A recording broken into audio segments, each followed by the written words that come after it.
It was supposed to be a routine Tuesday meeting. Quarterly updates, project timelines, maybe a surprise bonus announcement if we were lucky. But the second Clifford Brennan cleared his throat and said, "I've got some big news today," I felt my stomach twist. Something was off. He stood at the front of the conference room with that smile he always used when he was about to screw someone over, the one that never reached his eyes. "Starting next month," Cliff said, "we're officially naming Ashley Brennan as the new director of property development." The room clapped. People actually clapped. I sat there blinking like I hadn't heard him right. Ashley, the 26-year-old who still couldn't read a drainage plan without calling for help. "My name is Greg Palmer. I'm 47, I live in Mesa, Arizona. And for the last 5 years, I've been running Apex Development's field operations. Site evaluations, zoning meetings, contractor disputes, all of it. I was the one chasing down permits while Ashley was still in business school. And just 3 months ago, Cliff introduced her as a market analyst who was here to learn the business. I clapped too. Robotic, hands moving on their own like I wasn't even in my body.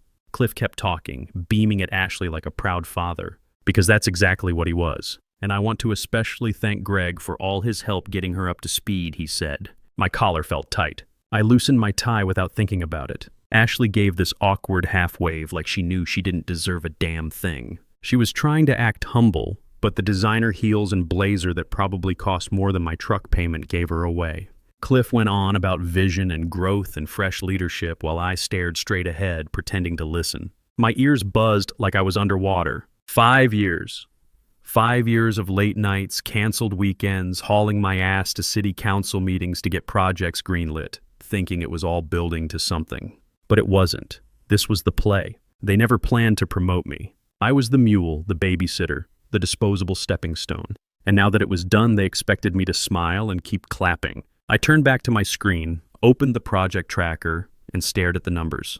But all I could see were the last 5 years going up in smoke. 5 years earlier, I'd joined Apex fresh off a divorce. 43 years old and terrified. My ex-wife Diane had taken me to the cleaners in the divorce, walked away with 60% of everything we'd built together. Left me and my 2 sons, Tyler and Brandon, with a mortgage, a beat-up Ford, and no damn backup plan. I needed stability, insurance, something boring but reliable. Cliff Brennan gave me both. He said he was impressed with my past work in municipal planning and promised I'd grow fast with Apex. "You're exactly the kind of leader we're looking for," he told me. Said I had real grit, and I believed him. I threw myself into the job. Site inspections in 110-degree heat, writing bids until midnight, dragging contractors into line when they tried to cut corners. City permits, land surveys, tenant meetings. I didn't just learn the system, I ran it. I'd crash on the couch some nights, laptop still open, because I couldn't stop thinking about drainage codes or fencing regulations.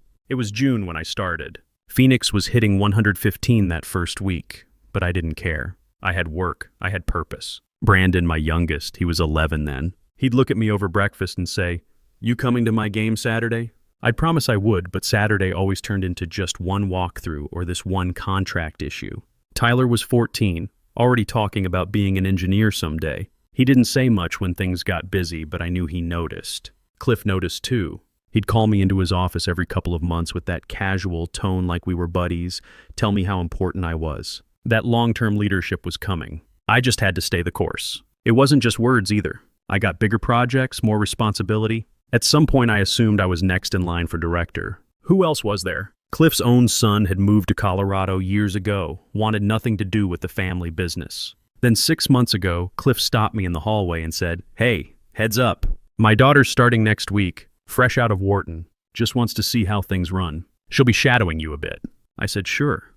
Figured it'd be some version of take your kid to work day, maybe a month of observation before she moved into HR or marketing. Instead, in walks Ashley Brennan on a Monday morning, looking like she'd just stepped out of a magazine.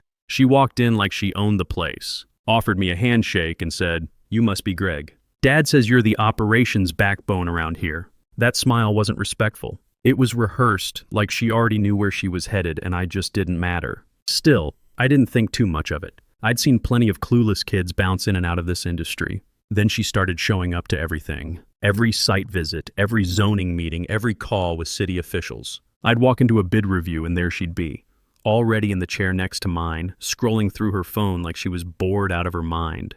Once I was explaining permit timelines to a developer, and Ashley cut me off to ask if there were any software tools that could just automate that stuff.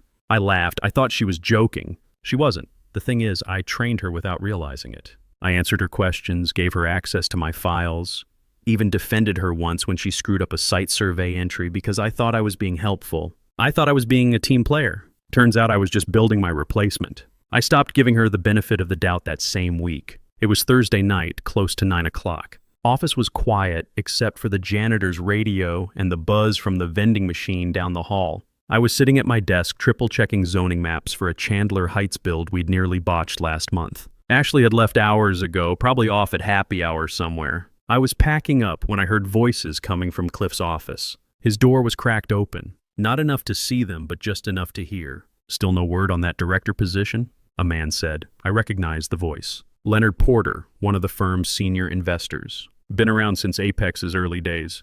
There was a pause, then Cliff's laugh, low and smug. "He's a boots-on-ground guy. Good in the field, but that's where he stays." I stopped moving. Set my bag down on the desk without making a sound. Len pushed back. "Greg's the one who's kept your projects from collapsing the last few years." "Yeah," Cliff replied. "But Ashley's got the Wharton MBA. She understands where the market's going, and she's family." Family. I stepped back from the door, stood there for 10 seconds, then walked to my desk, grabbed my keys, and left. Didn't say goodnight to anyone. That night, I sat in the garage with the door open, letting the desert night cool things down. Had a glass of whiskey and called Tony Rizzo, an old contractor buddy I'd worked with for years. "Tony," I said, "you ever feel like the work you do doesn't matter to the people signing the checks?" He laughed. "Every damn day, Greg." "Why? Just confirming I'm not crazy." "You're not. You thinking about making a move?" "Maybe. Good. You've been overdue." But that Tuesday morning, sitting in the conference room watching Cliff hand Ashley her leather folder, all those promises turned to dust. The applause died down. People went back to their desks. I stayed in my chair for a minute, staring at the wall. Then I stood up, walked to my desk, opened Word, and typed 3 lines. No fluff, no tears, no room to twist it later. Effective 2 weeks from today, I resigned from my position at Apex Development Group. Gregory Palmer. I printed it, signed it, and walked it straight to Cliff's office. He was still grinning when I knocked. "Hey, Greg, just in time. I'm resigning." I dropped the letter on his desk. Effective 2 weeks from today. His smile twitched, froze, then dropped. Wait, what?" He picked up the letter like he couldn't read English. "You're serious?" I nodded. "Already sent it to HR. You'll get the official copy soon." He stood up, palms out like he was calming down a hostage. "Okay, let's not make any fast moves here. I know the promotion caught you off guard, but there's more to come. This isn't the end of your growth here." I didn't move. "You've built something here, Greg. Your reputation means something," he said, starting to sweat. "And I know you've got responsibilities. 2 kids, a mortgage, bills. Let's be honest, jumping ship right now? Not smart." There it was. The guilt trip. I'd been waiting for it. "I'm aware of my finances," I said, "and I'm not jumping anywhere. I'm walking calmly."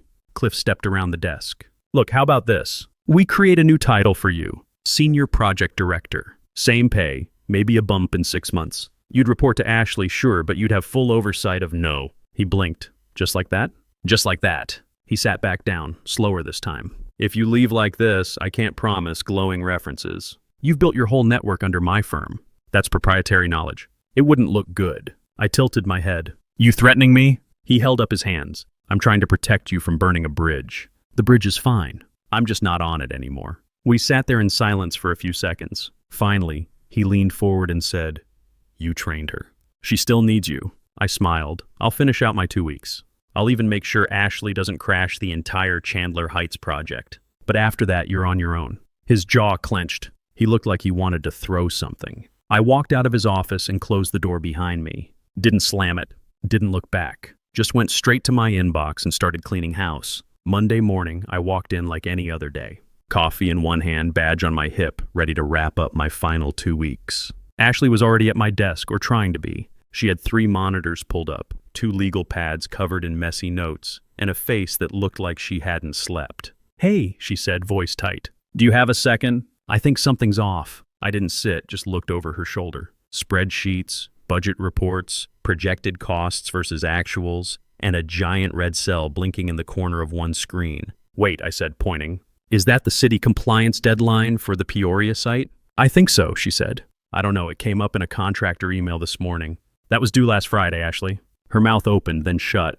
That triggers a late penalty if the paperwork's not submitted by end of business today. But we didn't get the final bid revision from the civil team yet, because you were supposed to approve the drainage spec and send it back to them. She looked up at me like I just started speaking Russian. I leaned in and started clicking through tabs. The drainage slope was off by 2%. Doesn't sound like much until you realize that means water pooling against the foundation in monsoon season. The city engineer caught it.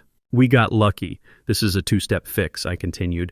But if we don't get it filed today, it's going to hit our developer partner for an $18,000 fee. Ashley dragged a hand down her face. I didn't even know I was responsible for that part. You're responsible for all of it now, I said. You're not shadowing anymore. I talked her through it.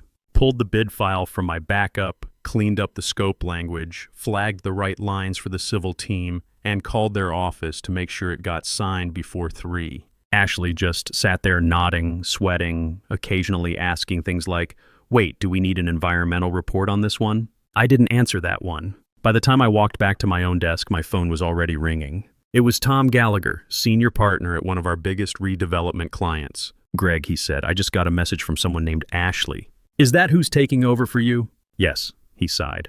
"We've got a city liaison meeting next Thursday. If I show up and she doesn't know how to navigate those folks, I'm walking out. Just a heads up." I kept my tone neutral. "I understand."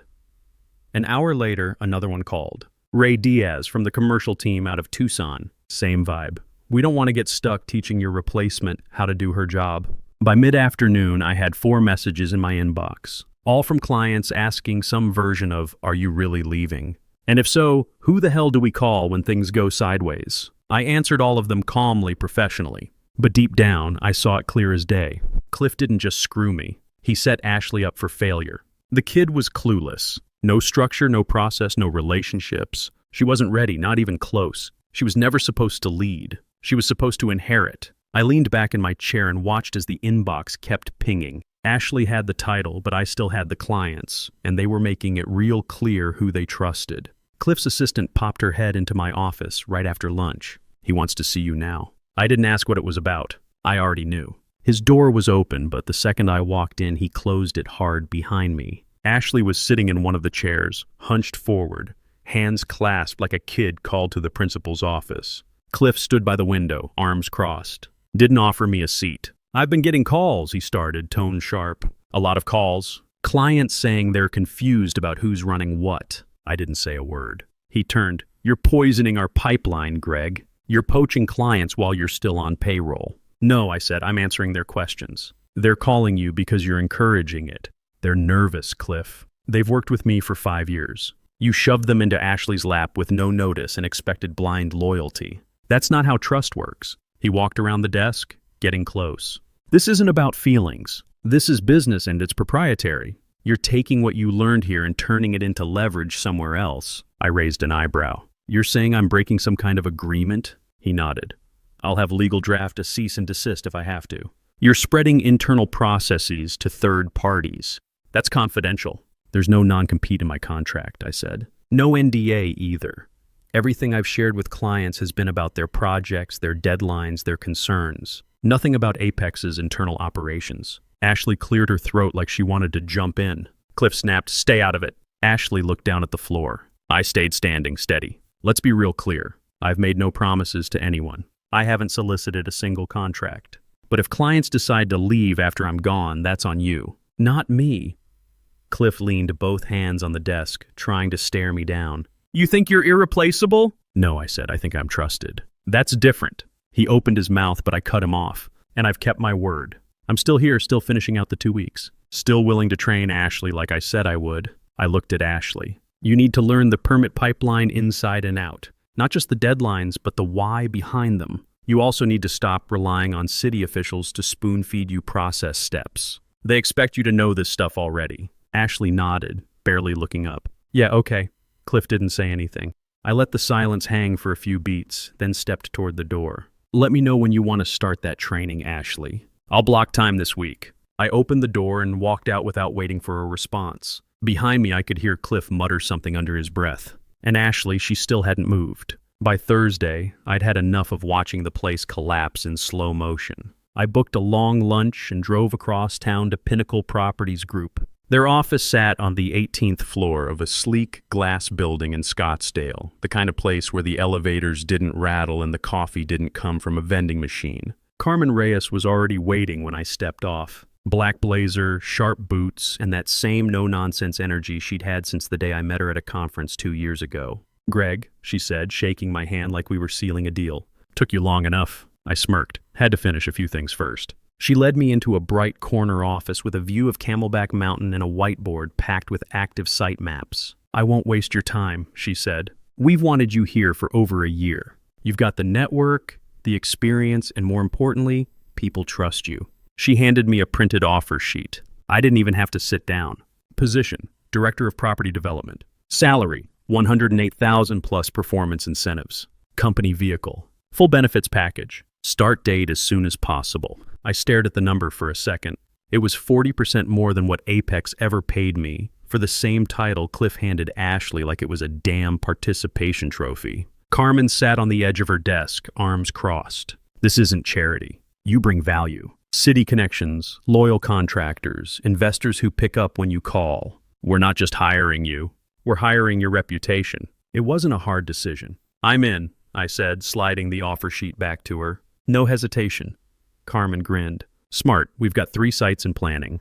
2 in Texas, 1 outside Tucson. I want you leading the Arizona one by next month." "I'll be ready," I said. She stood, walking me back toward the elevator. As we passed a glass-walled conference room, I spotted a site map I recognized. The same parcel I tried to pitch at Apex 6 months ago. Cliff passed on it. Carmen caught me looking. "Yeah, we grabbed that after Apex dropped the ball. That's a gold mine once zoning clears." I nodded. Of course it was. As the elevator doors opened, she turned to me with a slight smile. "By the way," she said, "don't be surprised how fast your old clients find their way to our door. Loyalty travels." I nodded once. She wasn't wrong. I wasn't walking away empty-handed. I was walking with everything that mattered. 6 months later, I had 2 major redevelopments under my belt. One outside Austin, another in Avondale. Pinnacle didn't micromanage. They cleared the runway and let me fly. Carmen backed my decisions, even the risky ones. We built fast, clean, and under budget.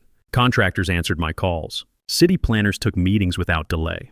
It felt like finally working at full power. No babysitting, no politics, just results. Tom Gallagher called my second week at Pinnacle, said he was moving his Tempe project to us. Ray Diaz followed 2 weeks after that. By month 3, we'd picked up 4 former Apex clients without me making a single sales call.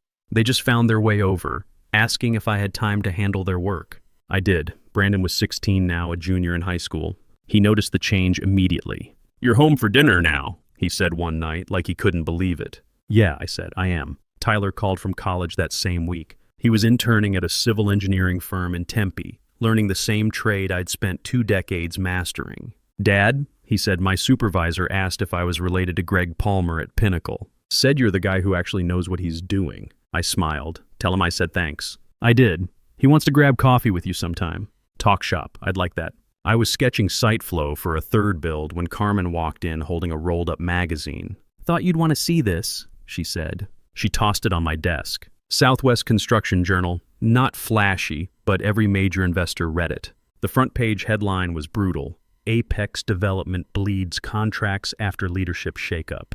Right underneath, a picture of Ashley looking completely lost at a podium, sweat visible on her collar, mouth half open mid-sentence. I didn't even have to read it to know, but I did anyway. The article laid it all out. Client walkouts, missed city deadlines, multiple permit rejections. Chandler Heights and Peoria both delayed indefinitely. Contractors pulling out due to payment irregularities and lack of communication. Cliff had been pushed out after an investor revolt led by Leonard Porter. Ironic, considering Len had been in that office 6 months ago talking about Ashley's MBA. Ashley resigned 2 weeks later after a disastrous public city council meeting where she fumbled a Q&A session and misquoted local zoning law on live stream. The video went semi-viral in industry circles. Not the kind of attention anyone wants. I stared at the photo for a long moment. The kid looked like she wanted to disappear. Carmen sat across from me, arms folded. "They said you were just operational, a behind-the-scenes workhorse." "They did," I said. She tapped the magazine. "Turns out you were the glue." I nodded once, didn't need to say more. The next day, my phone started buzzing. Nicole Huang, a former Apex project manager, the good one who actually knew her stuff, asked if we were hiring. I sent her to Carmen's office myself. She started 2 weeks later. Later that week, one of our current contractors forwarded me an email from a client I'd handled at Apex. The guy was asking if I was at Pinnacle now and if we'd be open to a meeting about a commercial development in Surprise. We were. We got the contract. Carmen grinned when I told her. You didn't burn the bridge, she said. You just made the traffic go your direction. By the end of the month, 3 more ex-Apex employees had reached out. 2 found work elsewhere. 1 we hired as a site coordinator. The firm I'd helped build from the dirt up was eating itself alive, and the people inside were clawing their way out. They said I was replaceable. Turns out I wasn't. A few weeks later, I was driving through Phoenix after a site visit in Goodyear. I hadn't eaten all day and my head was pounding. I pulled off the freeway and ended up at a place called Builder's Corner Cafe, one of those spots where contractors and city inspectors grabbed lunch between jobs. Still had the same flickering open sign, same cracked leather booths. I slid into one near the back and ordered black coffee and eggs. Then I saw her, Ashley. She was 2 booths over, hunched over a stack of textbooks and blueprints. Pencil behind her ear, no designer blazer, no polished appearance. Just her and a legal pad full of notes and diagrams. I watched for a second, then got up and walked over. She looked up, startled, embarrassed. Greg, hey! Wow. I didn't expect to see me in public, I said, raising an eyebrow. She gave a sheepish smile. Something like that. I nodded toward the mess on the table. What's all this? Night classes, she said. Construction management. Started a few weeks ago. I'm working full-time during the day, too. Entry-level project coordinator at a small firm in Tempe. Learning the stuff you thought you could skip? She chuckled once, but there wasn't any fight in it. Yeah, turns out there's a lot I didn't know. I thought I could fake it till I made it, but faking it just cost people money. Or $18,000, I said. She nodded. Yeah, that too. There was a long pause. She didn't look up right away. Then she said, thanks for not throwing me to the wolves. You could have wrecked me during those 2 weeks, but you didn't. I shrugged. Wasn't my job to ruin you. Wasn't my job to save you either. I get that now. I looked down at her notebook. Real formulas, real specs, nothing easy. Structural load calculations, drainage ratios, the kind of stuff you can't bullshit your way through. I respect that you're doing the work now, I said. It'll take time, but it'll stick. She smiled, small and genuine. That means a lot coming from you. I tapped the table twice and turned to leave. On the way out, I paid both our tabs. Just before I hit the door, I turned back and said, you're doing it right this time. That matters. She didn't argue. She just nodded. I stepped out into the hot Arizona sun, slid on my sunglasses, and got in my truck. My phone buzzed. Text from Tyler. Dad, you free Saturday? Want to hit some golf balls and talk about my internship. They might offer me something after graduation. I texted back, let's do it. Then I drove home. Brandon would be there, probably doing homework at the kitchen table. Maybe I'd grill some burgers, sit outside while the desert cooled down, and just be present for once. 5 years ago, I thought I was building something at Apex. Turns out I was just building someone else's empire. But now I was building my own. And the people who mattered were still there. That was enough.